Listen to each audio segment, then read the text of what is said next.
Welcome, happy hustlers. This is the premiere of Hustlers Hive Radio, where business and culture collide. I'm your host, Steph B, the Brooklyn Betty with the business breakdown, bringing you the honey and the sting. We're remote today, so I love this. If you can see what's happening all around me, I'm at the wine room at the Common House in Richmond, Virginia. I wanted to feel comfortable. So obviously, a little libation never hurt anybody. In my former life, I was the lady of libations. We're going to get into some great conversation today. This is a space where business conversation doesn't have to be boring and never will be. But before we dive into the topic of the day, we're going to do a little housekeeping. I want to thank my sponsors, first of all. You got to pay the cost to be the boss. So I'm going to thank the gentlemen of East End Lodge 233, where what happens in the lodge leads to greatness in the community. And also, I want to thank Standard Community LLC. They make luxury living a standard for all people. If you want to reach them, you can call 940-300-3369. Now, what do you guys need to know when you visit the Hive? This is a space that I'm not going to say is always going to be safe. Sometimes you're going to be challenged in what you believe, what you think, and how you're processing. But what do I mean when I say hustlers?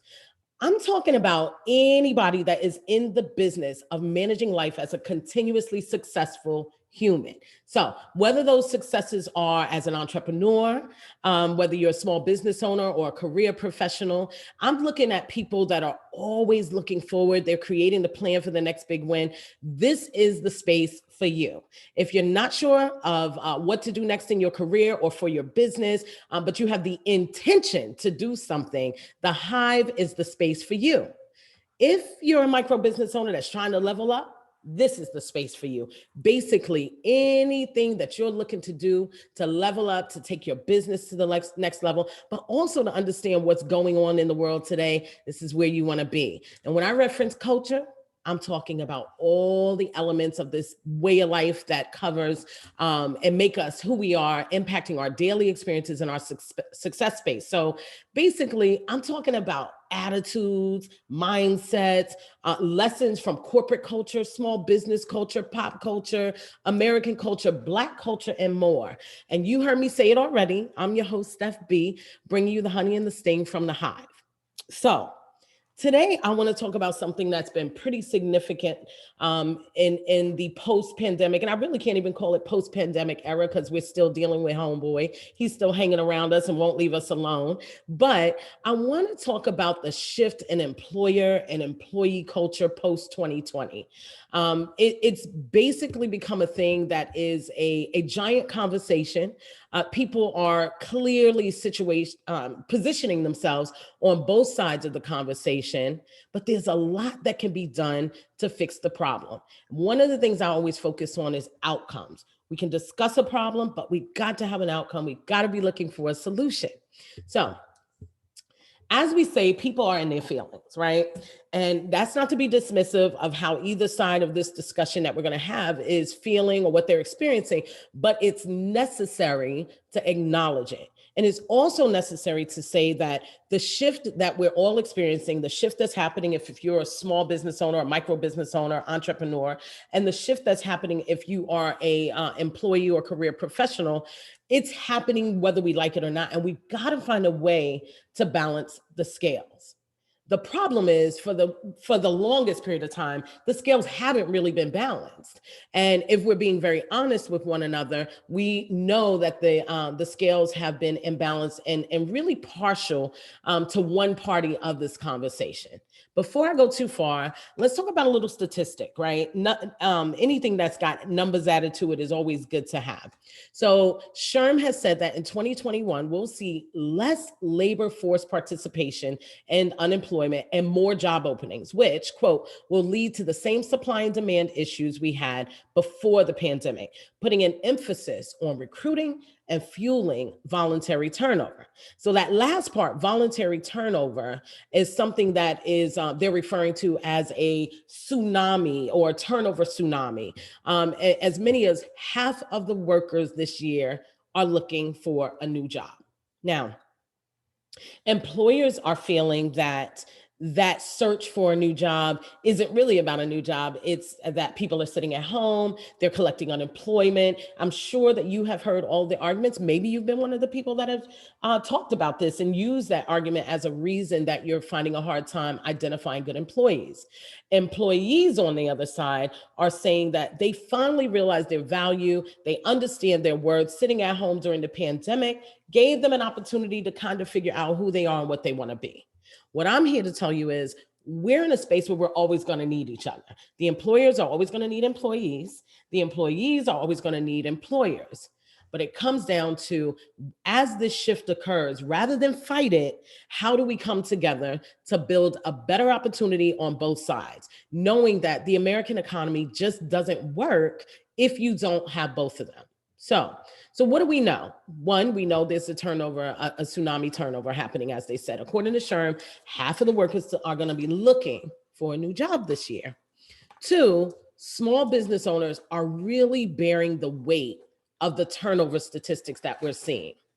Three, employees have begun to dissect their options in a way that they never have. So who they work for, where they work is a big thing, what they're doing and why they're doing it.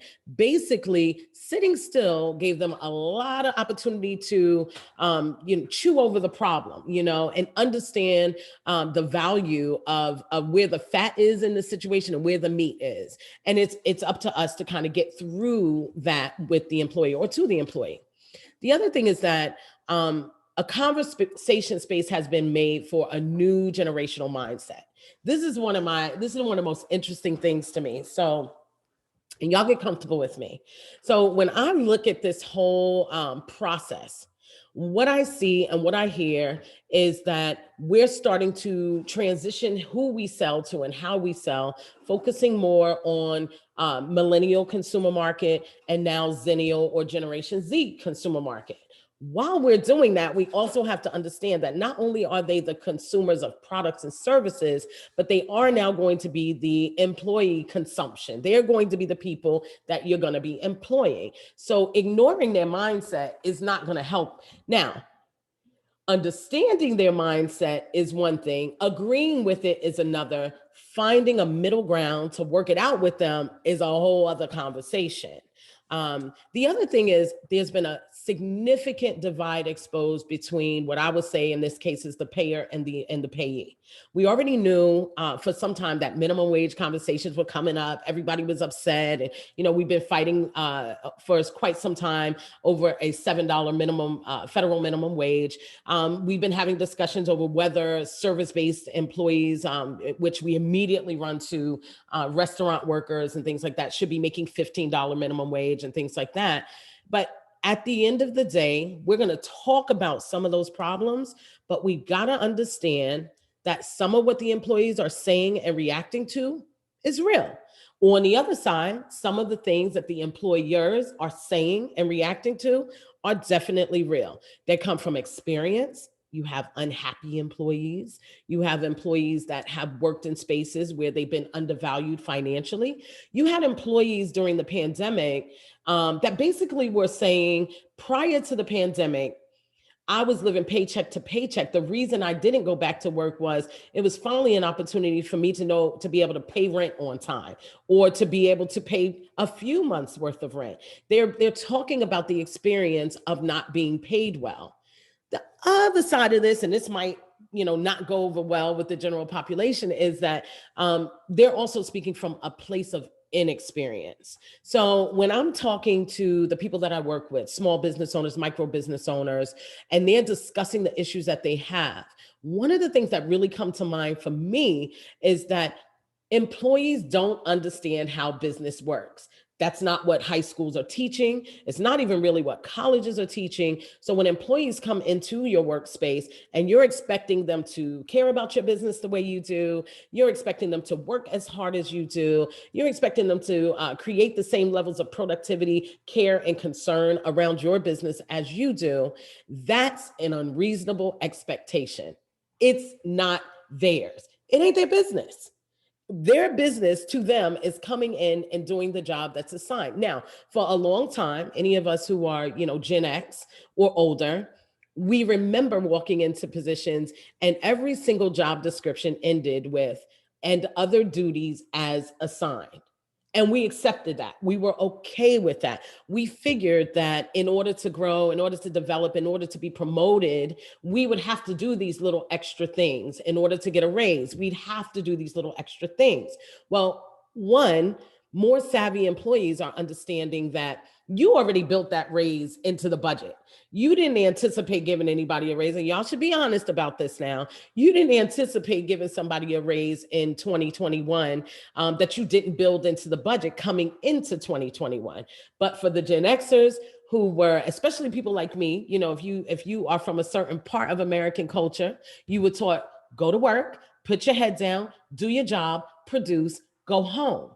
We're dealing with a whole new breed of people. They have more exposure, and while they have a limited understanding of business in a lot of cases, they have more understanding of business than the employees of previous generations. I mean, Google's not just there for no reason. These people are Googling everything. So when they're looking at what they should be paid or how they should be paid, they're comparing themselves. Is the comparison always fair? Maybe not. But we do have to understand that employees are basing their feelings, their decisions, and some of their behaviors off of both experience and the inexperience of what they don't know. And in both cases, sometimes there's a little bit of fact and a lot of feeling, no doubt. Now, on the other side, I think employers are basing a lot of their experience on a lot of their feelings and decisions on experience, but we can't deny that the facts are that the feelings of 2021, the feeling of 2020, the COVID experience, everything that is done to small business owners has kind of got us a little bit hemmed up, so to speak. And so now some business owners, small and micro, are feeling a little bit more sensitive, and they're a little bit more concerned about what's going on with their business. So they're also experiencing, and I'm talking about the employer, the results of the pain of changing. So let's keep it a buck, as they say. Let's keep it a buck when we talk about employer culture. Whether we are employers or not, it's always smart to be honest and to be factual about where we stand, what part we play in it, and how we can make a difference. If we don't acknowledge those first two things, we can't do the third.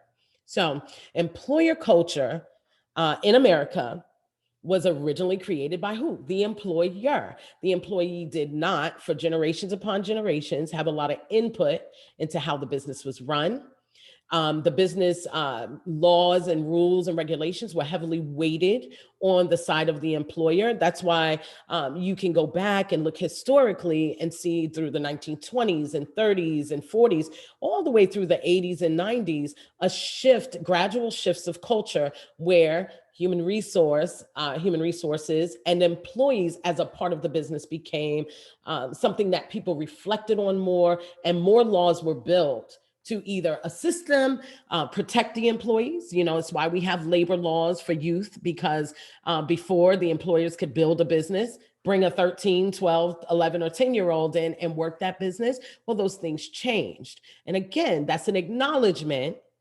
I know people don't always like this, but that's an acknowledgement that corporate culture, business culture, was always heavily weighted toward those of us who are either building or have built a business, right?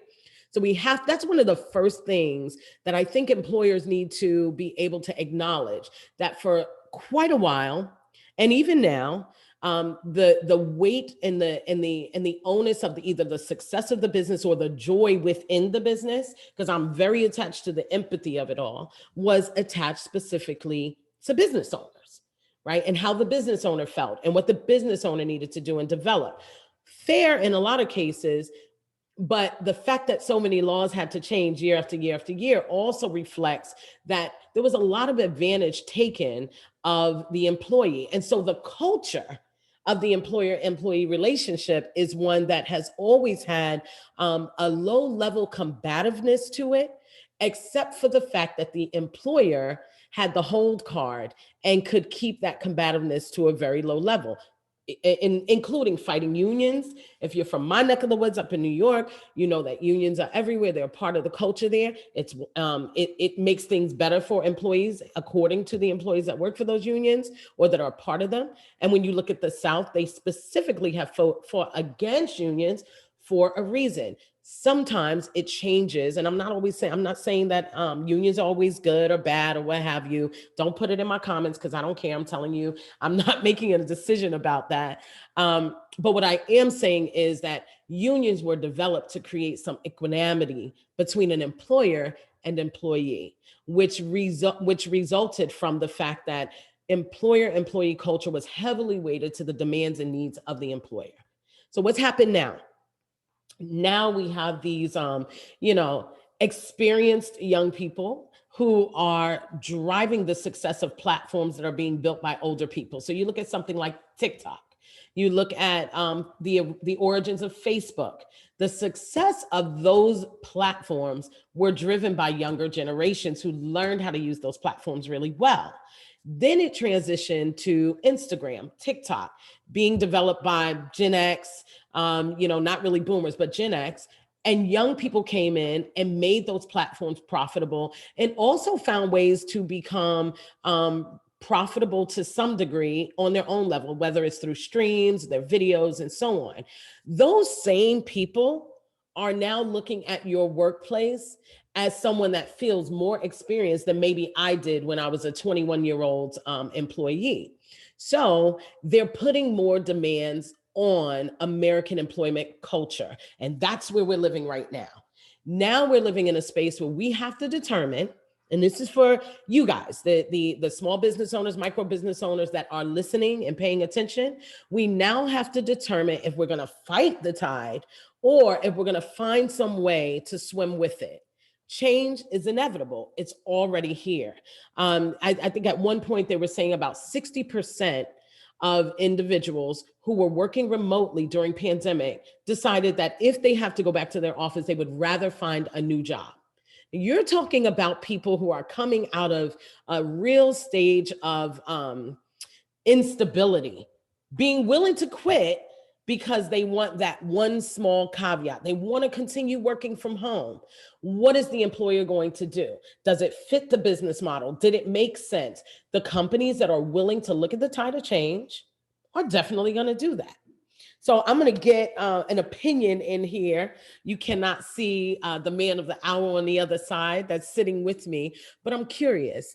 I'd love to get your feedback on what you think about the shift in employee culture and how you feel individuals are managing it, both on the employee and employer side. Are they expecting too much, the employees?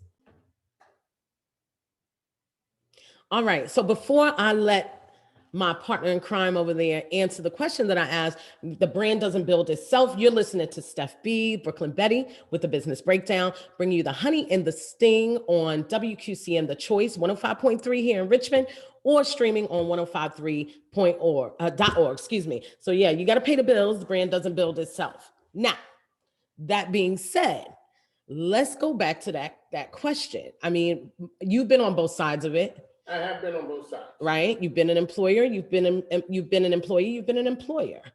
Yes. Now it's a different time now because employees sort of knew their place before. It took a time to build your brand. When we look at somebody like a Cardi B went from exotic dancer, stripper, whatever you want to call it, to worldwide phenomenon in 16 months. Right.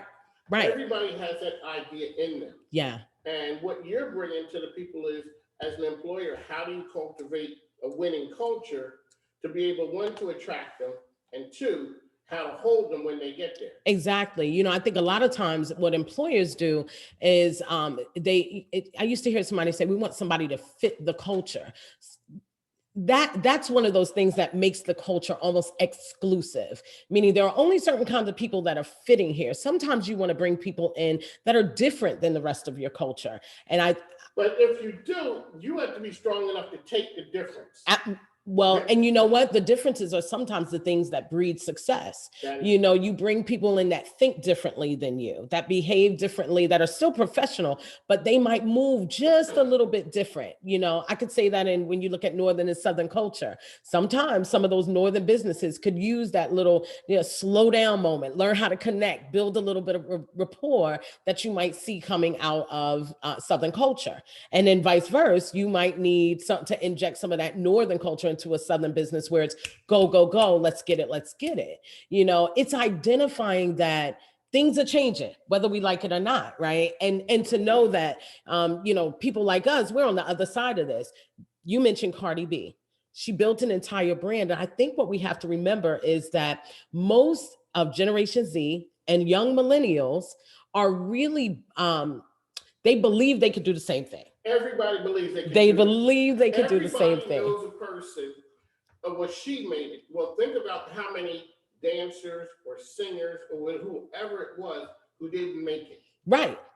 They're still doing that same thing. But they have the resources to do just enough, so they don't think about that person that didn't make it.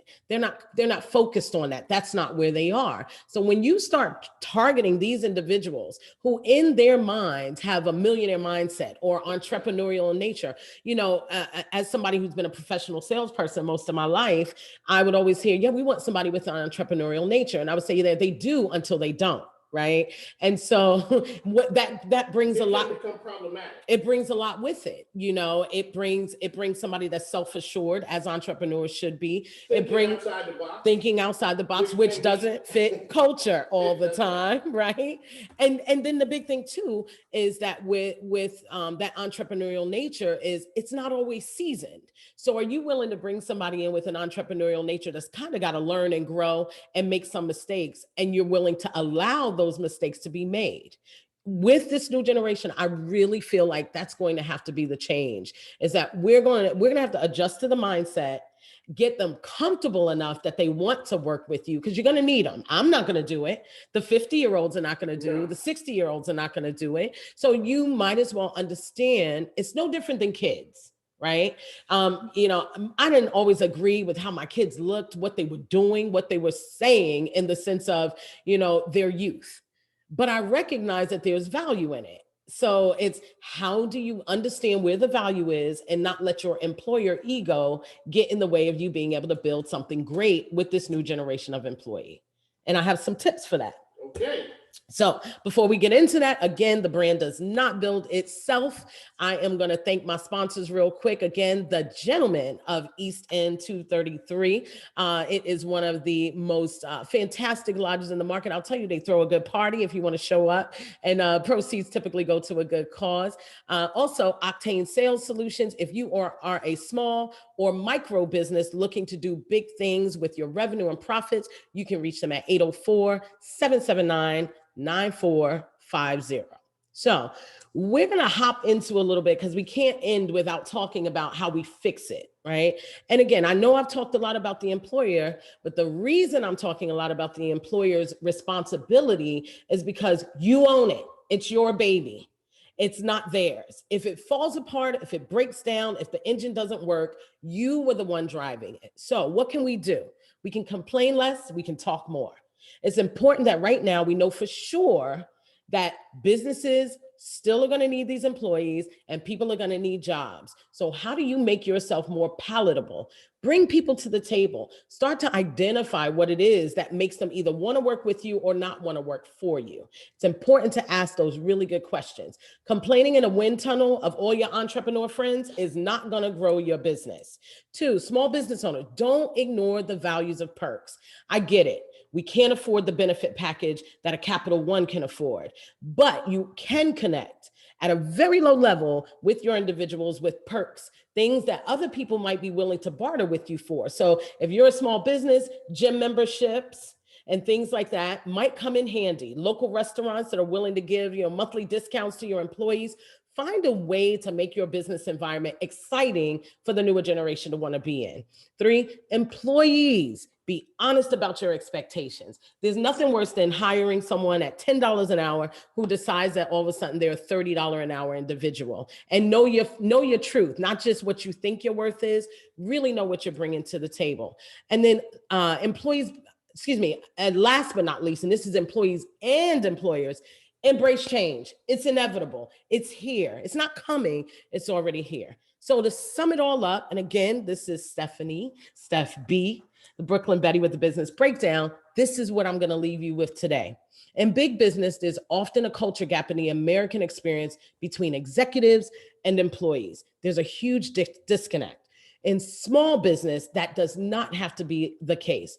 There are great opportunities to have organizations consider people not just as a source of revenue, but as a conduit to overall success. If you're a small business owner, you're more closely connected to the pain of the employee space than any large corporation can be in the last 10 years.